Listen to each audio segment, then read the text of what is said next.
আজকে রান্না করব চিকেন বিরিয়ানি। এজন্য চিকেনগুলো ভালো করে পরিষ্কার করে নিয়েছি, ধুয়ে। এদিকে পেঁয়াজ কুচি করে নিয়েছি, পরিষ্কার করে ধুয়ে এগুলো কুচি করে নিয়েছি। আদা রসুন বাটা নিয়েছি, সাথে নিয়েছি প্যাকেট বিরিয়ানি মশলা।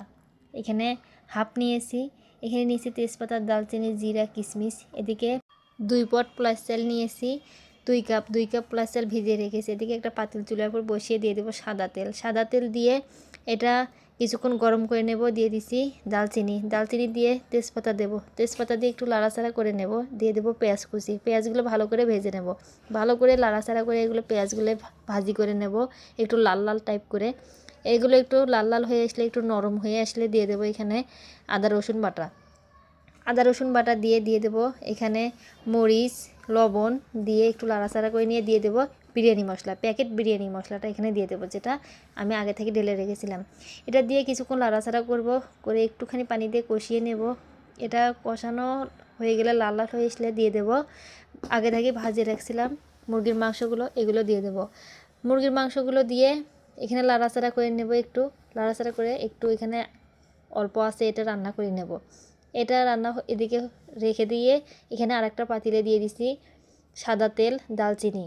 এটা সাদা তেল দালচিনিটা একটু ভাজা হয়ে আসলে দিয়ে দেবো পোলার চালগুলো ধুয়ে ডালাতে তুলে রেখেছিলাম এগুলো। এটা এটা ভালো করে ভেজে নেব। এটা যত ভাজা ভালো হবে তত বিরিয়ানিটা ঝরঝরা ভালো হবে। এটা ভাজার উপর ডিপেন্ড করে যতটা ঝরঝরো হবে। যতটা ভালো করে লাড়াচাড়া করে ভাজি করে নেব, ততটা চালটা যতটা ভাজা হবে ততটা এটা ঝরঝরা হবে। এদিকে একটু প্যাকেট দুধ আমি পানি দিয়ে মিক্স করে নিয়েছি, এটা দিয়ে দেবো। আর প্যাকেট দুধটা দিলে অন্য মতন একটা ফ্লেভার আসে, স্বাদ আসে। দিয়ে দেবো গরম পানি, পরিমাণ মতো পানি গরম করে রেখেছি। পরিমাণ মতো গরম পানি দিয়ে এদিকে সাইডে নামা রাখছি যে মাংসটা দিয়ে দেবো এই চালের মধ্যে। একটু পানি থাকতে দিয়ে দেবো কিশমিশ, দিয়ে দেবো আর একটু প্যাকেট মশলা দিয়ে ভালো করে লাড়াচাড়া করে ভালো করে মিক্স করে নেব। এটা ভালো করে মিক্স করে নেব যাতে কোনো দিকে সাদা না থাকে, বা প্রতিটা ভাতের মধ্যে যেন বিরিয়ানির একটা ফ্লেভার চলে যায়। এদিকে একটু ঢাকনা দিয়ে রেখেছিলাম, কিছুক্ষণ পরে আধা ঘন্টা পরে এটা একটু তলফোর করে নেব যাতে উপরে যেগুলো সিদ্ধ হবে না সেগুলো যাতে ঠিকঠাক মতন সিদ্ধ হয়ে যায়। এই তো আমার বিরিয়ানিটা রেডি।